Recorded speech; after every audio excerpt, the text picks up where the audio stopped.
증시가 연일 급등락을 반복하는 널뛰기 양상을 보이고 있습니다. 개장 전 발표된 뱅크 오브 아메리카와 뱅크 오브 뉴욕 멜론 등 은행들의 실적 부진이 지수를 끌어내렸습니다. 또한 지난달 유로존의 자동차 판매 실적이 부진한 것으로 나온 가운데 장중에 퍼진 독일과 프랑스의 국가 신용등급 강등 루머 등이 시장 심리를 얼어붙게 만들었습니다. 그나마 오후 들어 연방준비제도가 발표한 베이지북에서 미국 경제가 여전히 완만한 성장세를 유지하고 있다는 진단이 나오며 지수 하락폭을 다소 제한하는 모습이었습니다. 다우지수는 0.94% 내렸고 나스닥 지수와 S&P 500 지수도 각각 1.84%, 1.43% 하락했습니다. 유럽 증시가 또다시 큰 폭으로 하락하며 나흘째 약세를 이어갔습니다. 자동차 판매 실적 부진에 따른 성장 우려에 독일 국가 신용등급 강등 루머까지 매도세를 자극했습니다. 이런 가운데 미국 은행들의 1분기 실적 악화도 발목을 잡았습니다. 영국은 0.96% 내렸고 프랑스와 독일도 각각 2.35%, 2.34% 내렸습니다. 미국 연방준비제도가 최근 미국 경제가 완만한 확장세를 보이고 있다고 평가했습니다. 연준은 이날 12개 지역 연방준비은행으로부터 보고받은 자료를 토대로 만든 베이지북을 통해 2월 말부터 4월 초까지 전반적으로 경제활동이 완만한 확장세를 보였다고 밝혔습니다. 주택 부문에서는 회복세를 지속하고 있으며 자동차 부문도 회복 중이라고 말했습니다. 연방준비제도는 댈러스와 뉴욕의 연은은 확장세가 다소 빨라지고 있다고 보고했다고 언급했으며 일부 소비 지출의 악영향도 있었지만 대체로 소비와 제조업 경기가 완만한 성장을 보이고 있다고도 진단했습니다. 뱅크 오브 아메리카의 지난 1분기 중 순이익이 26억 달러, 주당 20센트를 기록했습니다. 이는 1년 전 같은 기간에 6억 5,300만 달러, 주당 3센트보다 크게 높아진 수준이지만 시장 기대치인 22센트에는 못 미쳤습니다. 투자은행 부문 수수료 수입이 늘어났고 트레이딩 수익도 개선됐지만 모기지 사업 이익이 줄었고 채권 매출이 줄어든 것이 실적 개선에 부담이 됐습니다. 뱅크 오브 뉴욕 멜론의 1분기 순이익이 또한 적자로 돌아섰습니다. 아이폰 칩 과잉 공급 우려가 제기되면서 애플 주가가 급락하며 전거래일 대비 5.5% 내린 402달러 80센트로 거래를 마쳤습니다. 장중 하락률을 6.6%까지 확대하며 400달러 선이 붕괴돼 398달러 11센트까지 떨어졌으나 장 막판 낙폭을 만회했습니다. 아이폰의 오디오 칩 공급업체 중 하나인 시러스로직의 올해 1분기 매출이 부진할 것이라는 전망이 애플의 아이폰 판매가 기대에 미치지 못하고 있다는 불안감으로 확산됐습니다. 현재 애플의 주가는 지난 9월 기록했던 사상 최고치에 비해 40%가량 밀려나 있습니다. 미국의 신용평가기관인 이건존스가 독일의 국가 신용등급을 종전 A+에서 A로 한 단계 강등했습니다.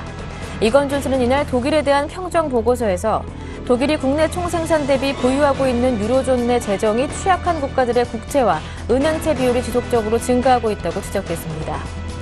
또 앙겔라 메르켈 독일 총리가 지속적으로 유로존의 공동채권인 유로본드 발행에 반대하고 있지만 다른 유로존 국가들에게 표결에서 밀려 따라갈 가능성이 있다며 이는 앞으로 독일의 유로존 익스포저를 더 높일 수 있는 위험이 될 것이라고 우려했습니다. 안녕하세요. 굿모닝 대박예감 김보람입니다.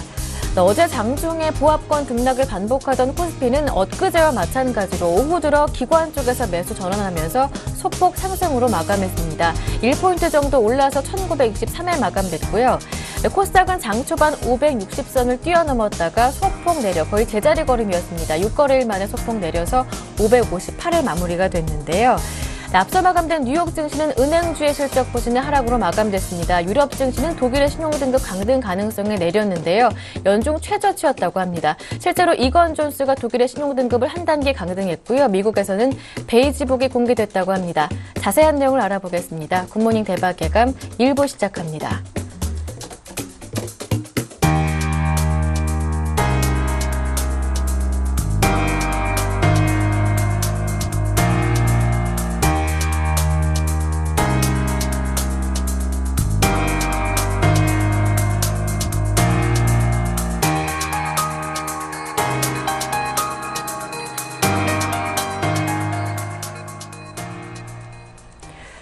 첫 번째 코너는 샘플러스 재갈공명 전문위원과 함께하는데요. 글로벌 증시 마감과 야간 선물 마감 점검하면서 오늘 국내 주식시장, 선물옵션 시장 대응 전략까지 모두 세워드리는 코너입니다. 재갈공명 한영섭 전문위원 전화로 연결해 보겠습니다. 안녕하세요. 네, 안녕하십니까. 재갈공명입니다. 네, 뉴욕 증시가 또다시 하락으로 마감됐습니다. 1% 정도씩 오르고 내리고 급등락이 반복되고 있는데요. 은행주의 실적이 부진했다고 하더라고요. 다만 베이지북이 미국의 경기가 완만한 확장세를 보이고 있다라고 발표를 하면서 소폭 낙폭은 줄였다고 하던데 자세한 내용 정리해 보겠습니다. 네, 조금 전 마감한 미국 증시는 반등 하루 만에 폭락하였습니다. 기업 실적 부진으로 재차 급락하며 불안한 널뛰기 장세가 지속되면서 투자 위험이 점차 고조되고 있음을 알렸습니다. 다우지수는 14,618까지 138포인트가 하락하고 나스닥은 3,204까지 60포인트가 폭락하였으며 S&P 500은 1,552까지 22포인트 폭락하였습니다.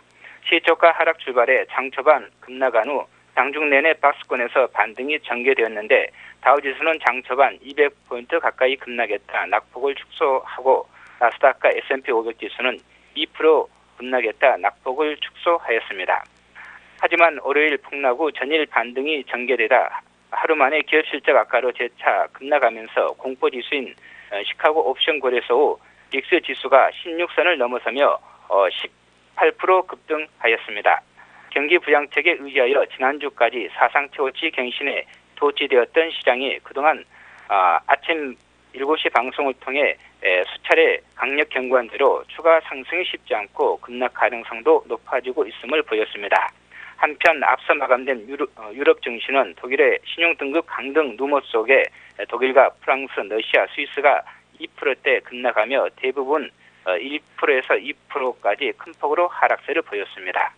유럽에서 자동차 판매량이 대폭 감소하여 독일의 신용등급이 세상의 등급을 상실할 수 있다는 루머가 돌았고 실제 미국의 소형 신용평가 회사인 이건 존스가 독일의 신용등급을 기존의 A+에서 A로 한 단계 하향 조정한 것이 시장에 악재가 되었습니다. 또한 기업들의 실적 부진도 시장에 충격을 주었는데 1분기 부진한 실적을 발표한 뱅크 오브 아메리카와 금융주들이 어닝 쇼크로 급락하며 시장에 충격을 주었고 다음 주 실적 발표를 앞두고 있는 애플도 실적 악화 우려로 2011년 12월 이후 16개월 만에 $400를 붕괴시키며 5% 이상 급락하여 시장에 충격을 주었습니다. 반면 연준이 베이지북을 통해 미국 경제가 최근 완만한 성장세를 보이고 있다고 하여 낙폭을 축소할 수 있었습니다. 금융, 반도체, IT, 에너지 등 124개 업종이 하락해 업종 하락률이 90%에 육박하였습니다. 종목별로는 다우 30 종목 중 4개, 나스닥 100 종목 중 8개, S&P 500 종목 중 29개 종목만이 상승해 상승 종목은 10%를 밑돌고 하락 종목 비율이 80에서 90%에 육박하면서 금융, 에너지, IT 업종 중심으로 급락하였습니다. 뱅크 오브 아메리카가 4.72%, 애플이 5.5%, JP 모간이 3.51%, 마이크론이 4.86% 급락하고 시스코, 알쿠아, 캐터필러, 셔브론 텍사코, 오라클 등이 하락하며 급락을 주도하였습니다. 미국과 유럽 증시 투자 전략은 이미 아침 7시 방송을 통해 수차례 예고한대로 추가 하락이 전개되며 급락할 수 있으니 현금 비중을 80% 이상까지 확대한 채 리스크 관리 중심으로 관망하시기 바랍니다. 글로벌 증시 역시 일본과 중국, 미국, 유럽, 북중남미 등 대부분 시장에서 현금 비중 80%까지 높인 채 관망을 지속하고 선물 매도와 콜옵션 매도 및 현물 공매도를 통해 하락 포지션으로 해지하는 방법도 좋을 것입니다. 환율 시장을 살펴보면 원달러가 전일 318원까지 반등했지만 이미 고점을 기록하여 대북 리스크 같은 대응 악재만 없다면 1,100원을 하야며 하락세가 지속될 것이고 엔달러는 97엔에서 급등락 중인데 양적 완화 효과가 끝나 재차 하락하며 강세가 지속될 수 있으며 유로화는 1.30달러까지 급락하였는데 전저점 1.27달러를 붕괴시키면서 재차 추가 하락할 것으로 보이고 있습니다. 네, 야간 선물 지수도 하락 마감했다고 하던데요. 자세한 내용 짚어주시죠.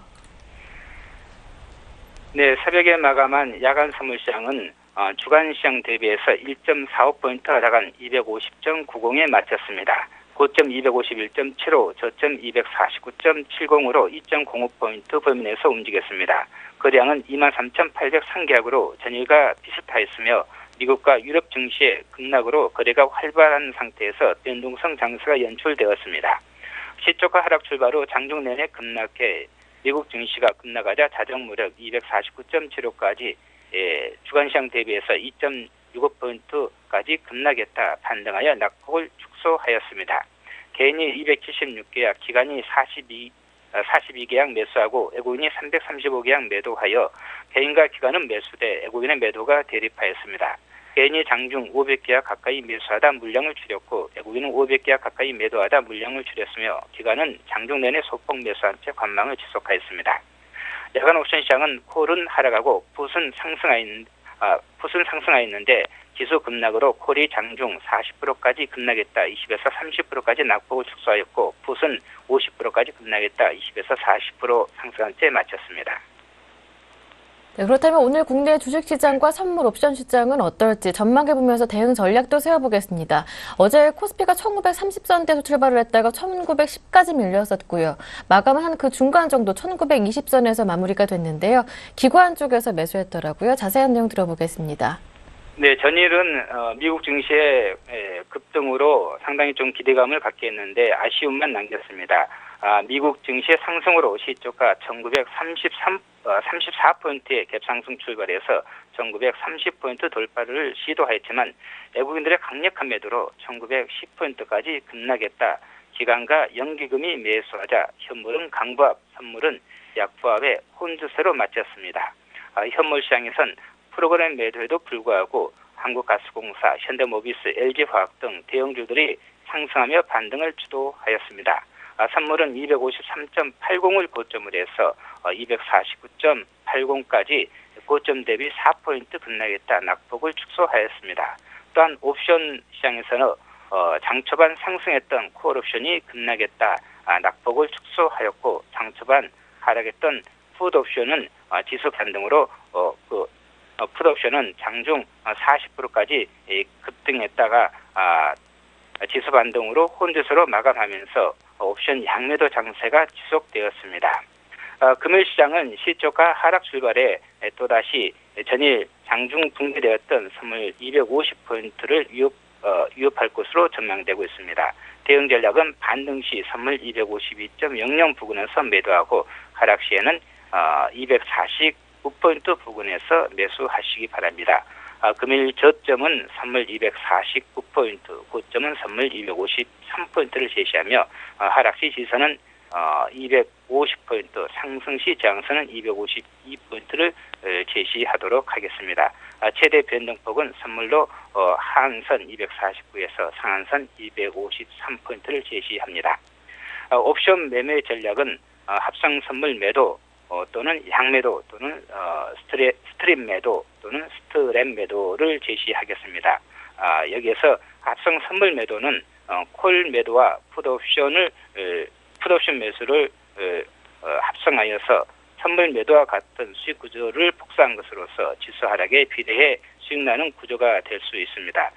또한 양매도와 스트랩 매도는 모두 양매도 전략으로서 이중 그냥 양매도는 콜옵션과 풋옵션 매도를 1대1로 대등하게 하여서 한 것으로서 행사가격 252.5를 콜옵션 252.5, 풋옵션 252.5를 동시에 매도하여서 지수가 260에서 242.5 사이에 박스권 행보 시에는 무조건 수익이 날 수 있는 구조라 할 수 있겠습니다. 또한 스트랩 매도는 양매도 중 콜매도 비중을 풋에 비해 2배로 높여 지수 하락 또는 행보 시에 유리하고 스트랩 매도는 양매도 중 풋매도 비중을 콜에 비해서 2배로 높여 지수가 상승 또는 행보 시에 수익 날 수 있는 구조가 되겠습니다. 다시 한번 강조하면은 양매도 중 조금 전에 이야기했던 콜옵션과 풋옵션 252.5는 오늘 양매도 기준으로 이렇게 제시했다고 할 수 있겠습니다. 252.5를 기준으로 해서 양매도를 진행하면 되겠습니다. 말씀 잘 들었습니다. 고맙습니다. 네, 감사합니다. 네, 지금까지 재갈공명 한영섭 전문위원과 함께했습니다.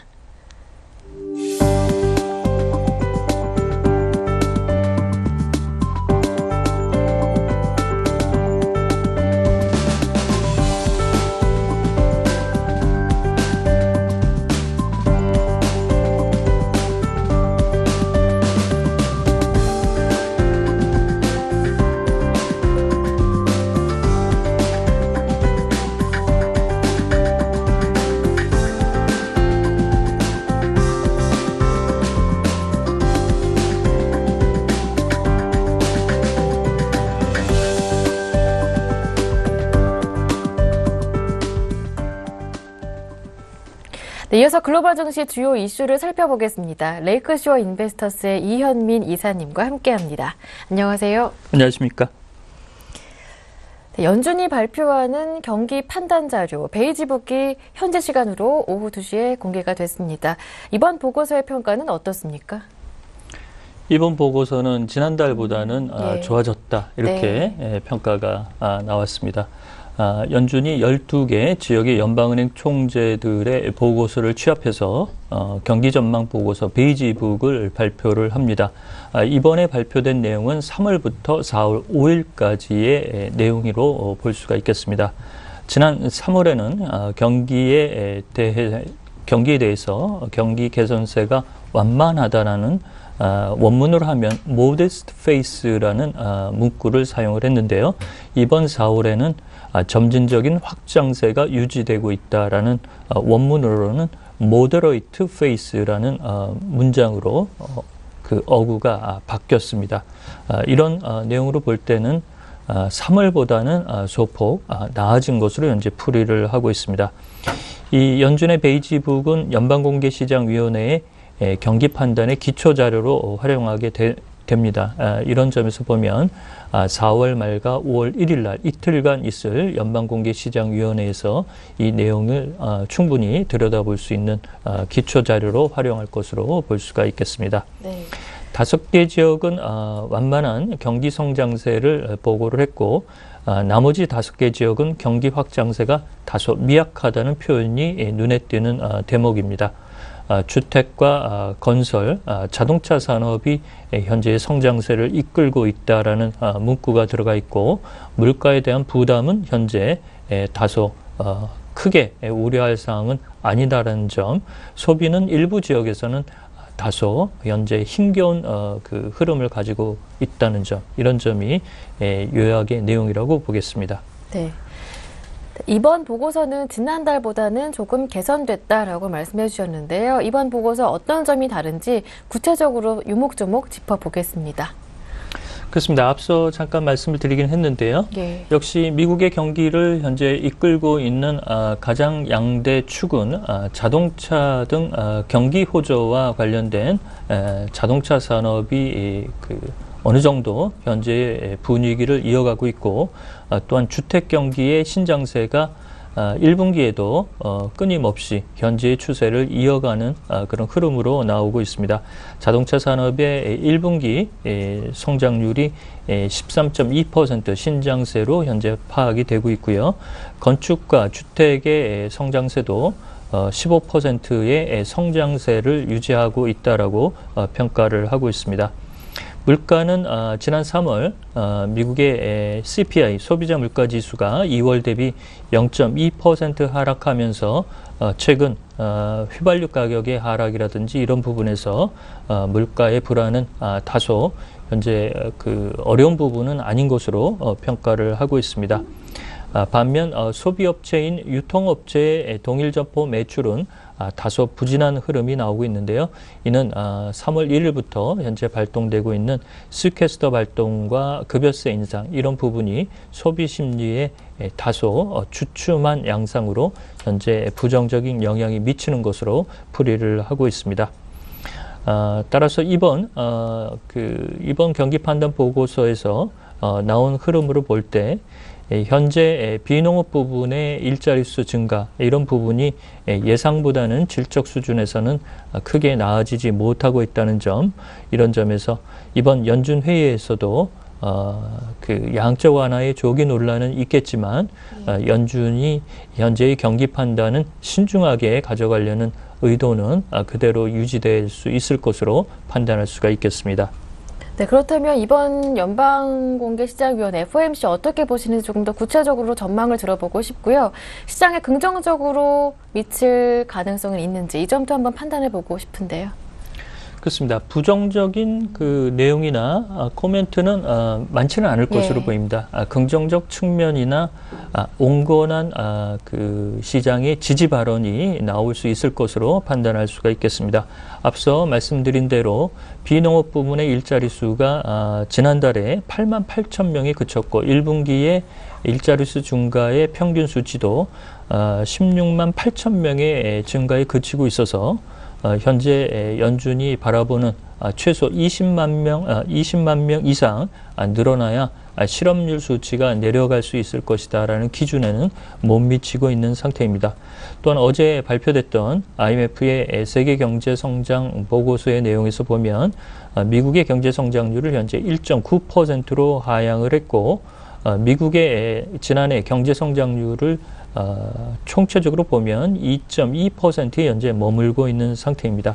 이렇게 보면 2.2%는 연준이 올해 미국 경기를 바라보는 미국 경제 성장률의 하단 수치에 현재 놓여 있는 그런 모습이라고 보겠습니다.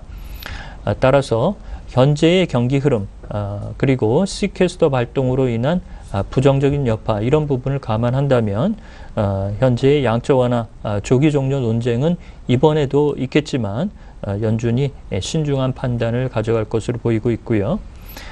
이번 그 4월 31일과 5월 1일 이틀간에 열리는 연방공개시장위원회는 공식적인 버냉키 의장의 그 기자회견이 없는 그 회의에 속해 있습니다. 따라서 버냉키 의장이 여타 연설에서 시장의 팁을 찾아야 될 것으로 보입니다.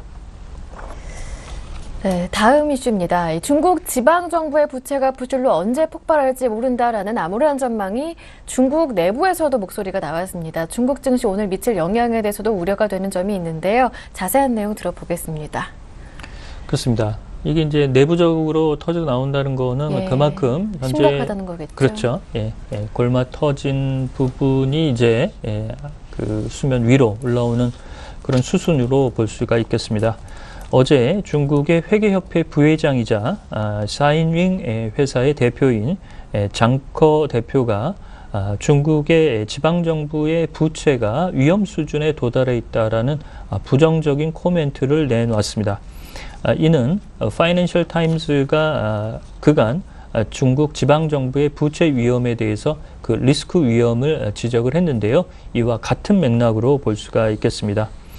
파이낸셜 타임스는 이를 내부적으로 매우 용감한 언급이다라고 평가를 했는데요. 네. 중국 정부가 집계한 2010년 말 기준 지방정부 부채는 10조 7천억 위안으로 현재 집계가 되고 있는데 파이낸셜 타임스와 현재 사인윙 대표인 장커 대표의 발언은 이보다 2배가 넘는 20조 위안으로 현재 그 추산이 되고 있습니다. 네. 이렇게 되면 시장의 그 투명성, 특히 중국 정부가 발표하는 수치의 적정성 문제가 다시 논란으로 부각이 되는 그런 흐름인데요. 중앙정부의 부채보다도 지방정부의 부채가 크고 지방채 발행으로 만기 도래하는 지방채의 상환에 현재 급급하고 있다라는 것이 현재 사인윙 대표의 발언이라고 보겠습니다. 네, 그렇다면 이번 장커 부회장의 언급으로 중국의 지방정부 부채 문제의 심각성 다시 한 번 더 심각하게 논란이 될 수 있는 가능성 어느 정도라고 보시는지요? 그렇습니다. 이게 이제 오늘 이제 중국 증시나 아시아 증시에 영향이 좀 있을 것으로 보이는데요. 이러한 장커 대표의 발언은 그간 나왔던 파이낸셜 타임즈의 지방 정부의 부채 경고뿐만 아니라 4월 들어서 지난 16일 날 무디스가 중국의 신용 등급을 긍정적에서 안정적으로 한 단계 하향한 수치도 현재 나와 있고요. 지난 4월 9일 날 피치는 중국의 장기 채권 등급을 AA-에서 A+로 한 단계 하향을 했습니다. 회계법인의 대표를 맡고 있는 상태에서 지방정부의 채권 발행 여건을 실사 작업에 들어가자 네. 위험이 너무 심하다는 측면에서 위험에 대한 평가를 현재 보류한다는 장커 대표의 얘기로 풀이를 할 수가 있겠습니다. 이는 추후 부실 회계로 인해서 회계법인이 법적 손실에 직면할 수 있는 리스크 부담을 장커 대표가 회피하기 위한 그런 적절한 조치와 현재 언급이 아니겠느냐라고 볼 수가 있겠고요. 실질적으로는 지방정부의 채권 발행을 현재 적정하다고 평가하기 어려운 국면이라고 볼 수가 있겠습니다. 네. 네, 그렇다면 중국 증시에 미칠 영향, 부담 어느 정도인지 본격적으로 좀 짚어보고 싶은데 어떻게 보시는지요? 그렇습니다. 이번 주에 중국의 1분기 경제 성장률 네. 예비치가 7.7로 발표가 돼서 시장의 분위기가 그렇게 좋은 상황이 아닌 상태에서 지방정부의 부채 문제가 다시 수면 위로 올라오는 것은 중국에 투자하는 투자자분들께는 다소 악영향을 미칠 수 있는 요인이라고 볼 수가 있겠습니다.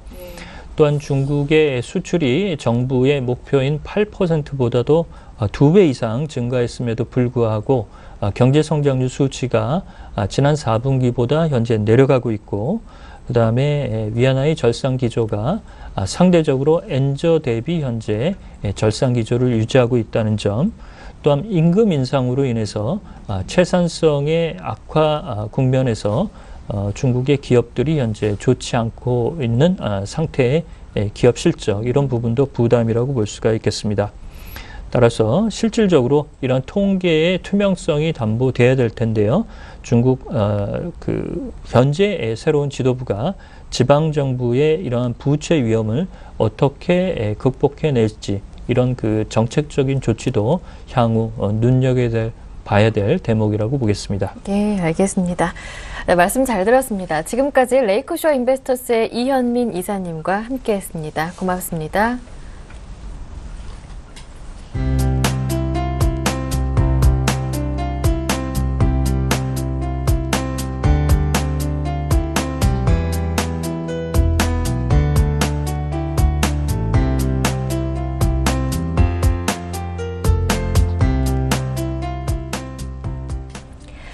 이어서 오늘장 전략 시간을 함께 하는데요. 오늘은 YG인베스트 심규현 대표님 모셨습니다. 안녕하세요. 안녕하십니까.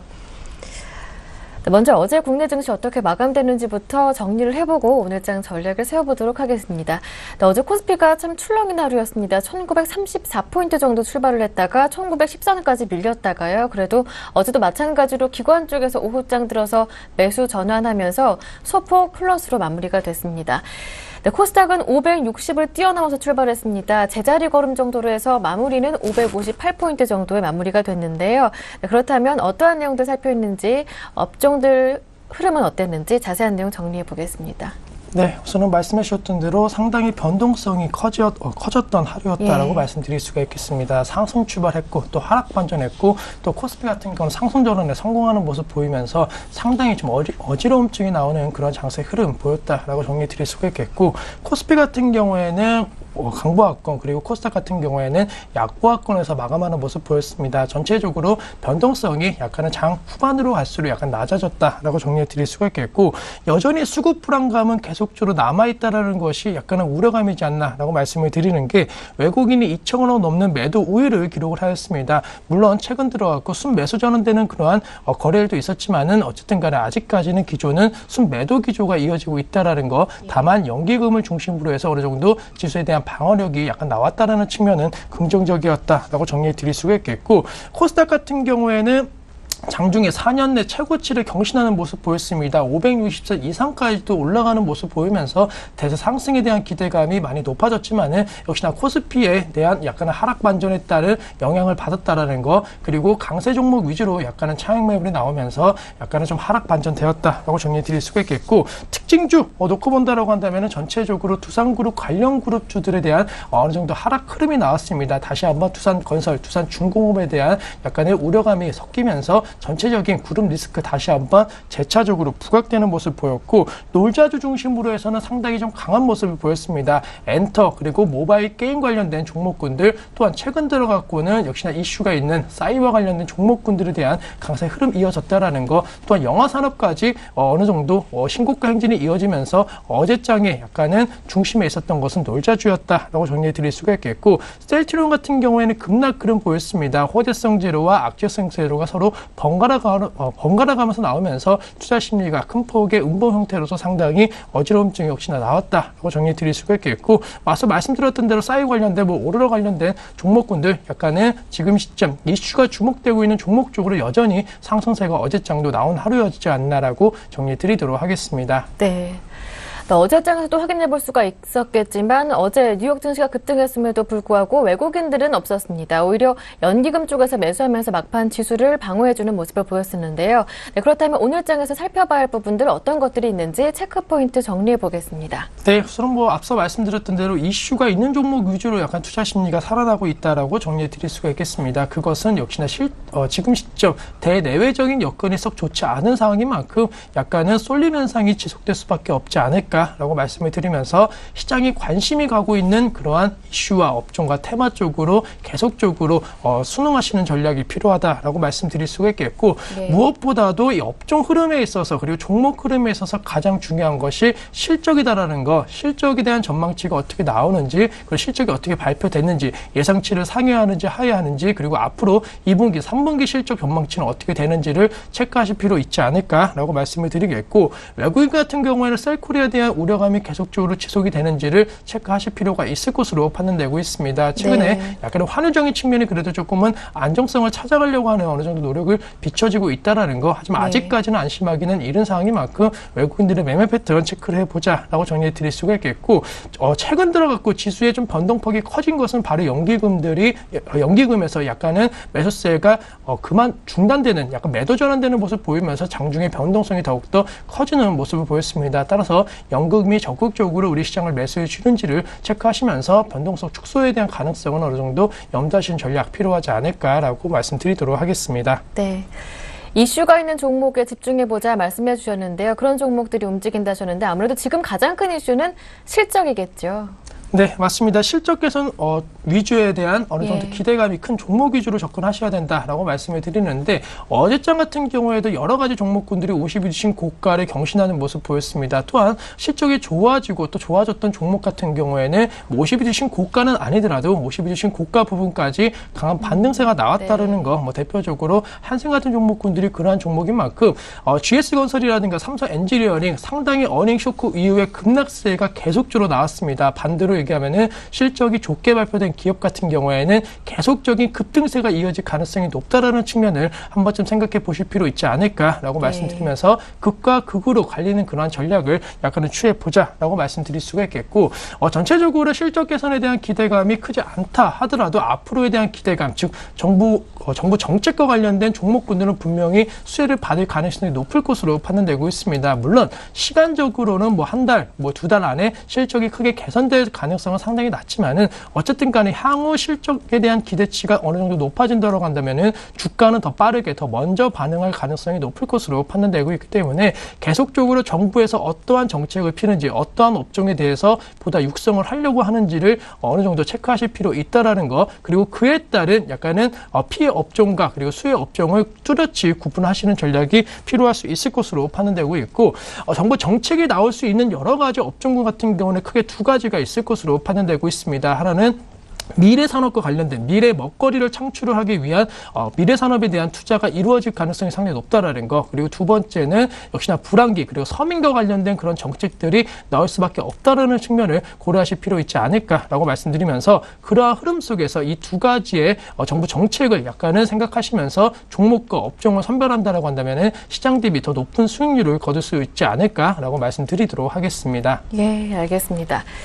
전략까지 체크를 해봤고요. 그럼 끝으로 오늘 장에서 관심을 가져볼 만한 종목이 있다면 어떤 종목을 추천하시는지 이어서 들어보겠습니다. 네, 우선은 앞서 말씀드렸던 대로 정부 정책과 관련된 종목군 역시나 지금 시점 서민 경제에 있어서 역시나 대출과 관련된 종목이라고 할 수 있는 니드코프에 대해서 다시 한번 관심을 가져보자라고 말씀을 드리는데 사실 대부업체라고 하기 때문에 사실 투자 자체에 대한 약간은 좀 불신 혹은 약간 투자 자체를 꺼리는 분들이 상당히 많습니다. 물론 그러한 것은 어느 정도 이해할 수 있겠지만은 주식시장 상당히 냉정한 수익률 게임에 있어서는 이러한 종목군들 관심을 가지셔야 된다라고 말씀을 드리는데 그 이유 같은 경우에는 지하 경제 활성화에 대한 정부 정책이 지금 시점 강한 의지와 그리고 행동으로 지금 나타나고 있다라는 거 최대 수혜 종목으로서 니드코프가 분류가 되고 있다라고 말씀드릴 수가 있겠고 저신용자에 대한 대출은 더욱더 증가세를 보일 가능성이 높을 것으로 판단되고 있습니다. 점점 이 은행권 제1금융권을 비롯한 은행권에서의 대출이 점점 더 어려워지고 있다라는 거 그리고 신용카드를 비롯한 이 신용도가 상당히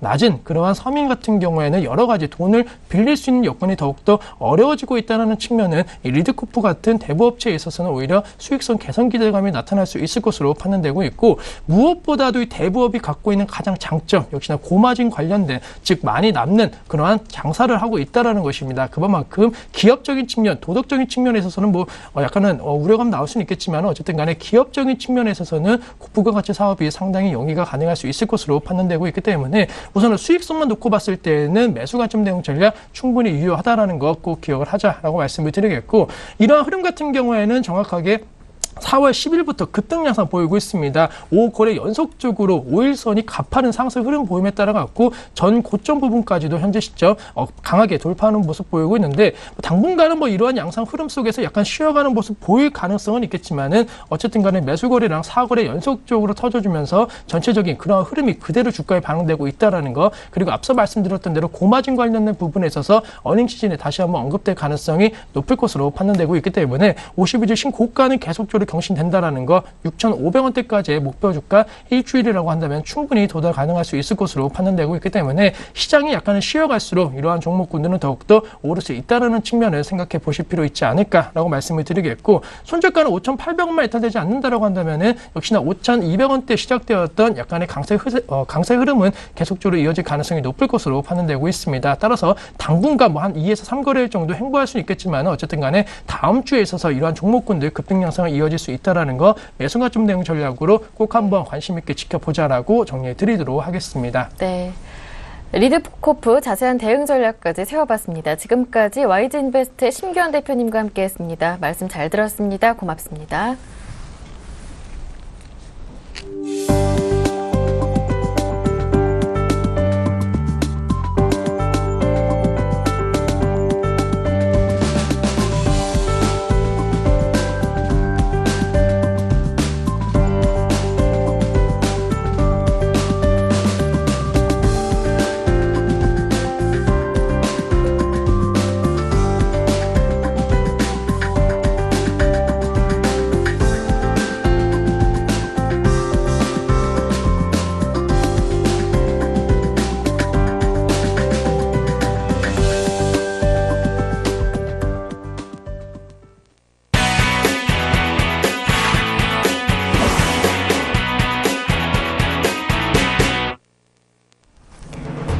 (4월 18일) 목요일 이슈앤이슈 주요 소식입니다.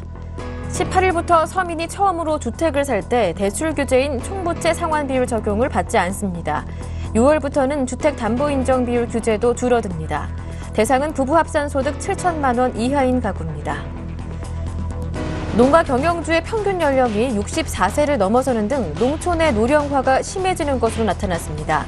농가 경영주의 연령대는 70세 이상이 36.2%, 60대 29.3%, 50대가 23.7%로 나타나 평균 연령은 64.4세였습니다.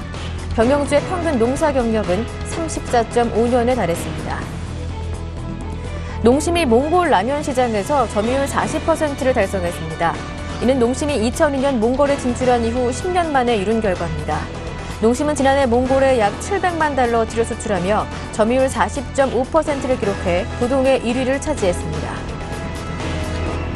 유가증권 시장 상장사들의 현금 회수 기간이 전년도보다 소폭 줄어들면서 현금 회전이 다소 개선된 것으로 나타났습니다. 한국상장사협의회는 분석 결과 현금 회수 기간이 전년도보다 2.6일 줄어든 평균 49.8일로 집계됐다고 17일 밝혔습니다. 이어서 국내외 주요 경제 이슈를 짚어보는 이슈앤이슈 코너 함께하겠습니다. 오늘은 서울경제신문 조성진 기자 모셨습니다. 안녕하세요. 안녕하세요. 네, 오늘부터 생애 처음으로 주택을 구매하게 되면 대출 규제가 줄어들게 됩니다. 없게 됩니다. 그리고 담보 인정 비율 LTV 완화는 6월부터 적용된다고 하는데요. 자세한 내용을 들어보겠습니다. 네, 오늘부터 부부 합산 연소득이 6천만 원 이하인 가구가 전용 면적 85제곱미터 6억 원 이하 주택을 처음 사면 총 부채 상환 비율 DTI를 연말까지 적용받지 않습니다. 주택담보대출 규제의 근간인 담보 인정 비율 LTV 완화는 6월 중엔 적용됩니다. 금융감독원은 지난 1일 정부가 발표한 주택시장 정상화 종합대책의 후속 조치를 17일 오후 금융위원회 정례회의에 보고하고 곧바로 은행들의 지도 공문을 보냈습니다. 금융위 관계자는 생애 최초 주택자금 대출의 DTI 적용 예외는 규정 변경 없이 금감원이 은행에 공문을 보내면 바로 적용할 수 있다고 설명했습니다. 이에 따라 생애 최초로 주택을 마련하고자 하는 서민은 오늘부터 올해 말까지 한시적으로 DTI를 적용받지 않고 주택자금을 빌릴 수 있게 됐습니다. 대출금리는 전용면적 60제곱미터 3억 원 이하는 3.3%, 전용면적 60에서 85제곱미터 6억 원 이하는 3.5%입니다. 생애 최초 주택자금 대출을 받는 소득 요건은 부부 합산 연 5,500만 원 이하에서 6천만 원으로 상향 조정됐습니다. 상환 방식은 1년에서 3년 거치 기간을 포함해 20년 분할 상환입니다. 금융위는 감독 규정 일부 개정 공고를 내 올해 말까지 생애 최초 주택자금 대출의 LTV 적용을 완화하기로 했습니다. LTV 적용 완화는 오늘 6월 중에 시행됩니다. 금융위 관계자는 감독 규정 변경 공고는 원래 40일이지만 부동산 대책 관련 입법을 앞당기는 방침에 따라 20일로 단축했다며 주택거래 활성화가 시급하다는 취지로 이해해달라고 말했습니다. 그는 LTV 적용 완화 등 이번 규정 변경은 규제 강화가 아니라 규제 완화 사안이라 규제개혁위원회에서 순조롭게 통과되면 6월 중에 시행할 수 있을 것이라고 전했습니다. 이에 따라 세계 최초 주택자금 대출에 적용되는 LTV는 70%로 10%포인트 이상 높아집니다. 은행, 보험사, 상호금융조합, 저축은행, 카드사, 할부금융사 등이 모두 해당됩니다. 원리금 감면이나 금리 만기 변경 등 채무 조정을 하는 경우 신규 대출이라도 기존 대출의 LTV를 적용해 주택 가격이 하락했더라도 대출 한도가 줄어들지 않도록 했습니다. 상환 방식 변경은 일시 상환 대출을 분할 상환 대출로 전환하는 경우만 가능합니다. 목돈 안 드는 전세제도와 관련해 집주인 담보대출에 대한 LTV도 6월부터 한시적으로 완화됩니다. 네. 농가 경영주의 평균 연령이 64세를 넘었습니다. 그만큼 농가의 노령화가 심각하다라는 건데요. 자세한 내용을 들어보겠습니다. 네, 농가 경영주의 평균 연령이 64세를 넘어서는 등 농가의 노령화가 심해지고 있는 것으로 나타났는데요. 농산물 판매 금액이 1천만 원에 미치지 못하는 농가도 3가구 중에 2가구에 달했습니다. 통계청이 17일 내놓은 2012년 농림어업 조사 결과 보고서를 보면 지난해 12월 1일 기준 전체 농가 수는 115만 1000가구, 농가 인구는 291만 2000명으로 전년 대비 농가는 1%, 농가 인구는 1.7% 줄었습니다. 농가 수는 2008년 120만 가구를 밑돈 가운데 점차 하향 곡선을 그렸고 농가 인구는 2011년 300만 명 선 밑으로 내려간 이후 감소세를 이어가고 있습니다. 농가 인구 고령화율은 지난해 35.6%로 전체 고령화율인 11.8%의 3배를 넘는 수준이었습니다. 고령화율은 총 인구에서 65세 이상 인구의 비중을 의미하는 지표로 2011년에 비해서도 1.9%포인트 올라갔습니다. 연령별 농가 인구는 70세 이상이 25.3%, 60대가 20.8%, 50대가 19.7%로 50대 이상이 3명 중 2명을 차지했습니다. 농가 경영주의 연령대는 70세 이상이 36.2%, 60대가 29.3%, 50대가 23.7%로 상황이 더 심각했습니다. 평균 연령은 64.4세로 경영주의 평균 농사 경력은 34.5년에 달했습니다. 2인 가구가 48.9%로 가장 많은 비중을 차지하며 평균 가구 원수는 2.5명에 불과했습니다. 네, 그런데 농가 간 부익부 빈익빈 현상도 더 심각해지고 있다고 하던데요. 자세한 내용을 짚어보겠습니다. 네, 농축산물 판매 금액이 1,000만 원 미만인 농가가 전체의 64.9%로 3가구 중에 2가구에 달했습니다. 1억 원 이상의 농가는 2.6%에 불과했습니다. 다만 판매 금액이 5천만 원에서 1억 원인 농가는 전년 대비 1.7%, 1억 원 이상은 5.3% 증가하는 모습이었습니다. 경지 규모 1헥타르 미만 농가가 65.2%인 가운데 3헥타르 이상 분홍은 8.6%에 불과하지만 이들은 증가 추세를 보이고 있습니다. 주 생산물인 논벼가 줄어드는 가운데 채소와 산나물이 전반적인 증가세를 보이고 있습니다. 네. 농심이 몽골 진출 10년 만에 점유율 40%를 돌파했다고 합니다. 몽골에서 농심의 인기가 상당한데요. 자세한 내용 들려주시죠. 예, 그 농심은 지난해 몽골 라면 시장에서 점유율이 40%를 처음으로 넘어섰다고 17일 밝혔습니다. 이는 농심이 2002년 몽골에 진출한 이후 10년 만에 이룬 결과입니다. 농심은 지난해 몽골에 약 700만 달러어치를 수출해 시장 점유율 40.5%를 기록하며 부동의 1위를 차지했습니다. 이런 성과는 한국 내 몽골 근로자들의 입소문에다 한국식 판촉 활동이 더해졌기 때문인 것으로 풀이됩니다. 예. 농심은 2007년 몽골 라면 시장에 처음으로 점유율 1위를 차지한 이후 2위 러시아 업체와 격차를 벌려왔습니다. 예. 농심이 몽골에 수출하는 라면은 중국 심양 농심에서 생산된 것입니다. 농심 해외 생산법인이 현지 판매에서뿐 아니라 인접 국가에서 확장하는 수출 천병 역할을 한 셈입니다. 몽골 시장에서 가장 많이 팔린 라면 1, 2위는 각각 농심의 김치찌개 라면, 신라면이었습니다. 몽골인들도 우리처럼 매운맛을 즐기고 있는 것으로 분석됩니다. 네. 네, 상장사들이 원재료 구입을 위해 현금을 투입해서 제품을 판매 현금을 회수하는 현금 회수 기간이 49.8일로 소폭 개선됐다고 하더라고요. 그럼 그만큼 현금 회전 속도가 빨라졌다는 건데요. 자세한 내용 들어보겠습니다. 네, 그 국내 주요 상장사들의 영업 활동을 통한 그 현금 흐름이 소폭 개선된 것으로 나타났습니다. 그 별도 재무제표 그 한국상장협의회는 그 유가증권 시장의 12월 결산 상장 제조법인 420개사의 2012년도 개별 또는 별도 재무제표를 분석한 결과 현금 회수 기간이 평균 49.8일로 집계됐다고 17일 밝혔습니다. 이는 전년도 52.4일보다 2.6일 줄어든 것입니다. 예, 알겠습니다. 네, 말씀 잘 들었습니다. 지금까지 서울경제신문 조성진 기자와 함께했습니다. 고맙습니다. 네, 감사합니다. 굿모닝 대박예감 1부 순서 여기에서 마무리하고요. 저는 잠시 뒤 2부로 돌아오겠습니다. 함께해 주신 여러분 고맙습니다.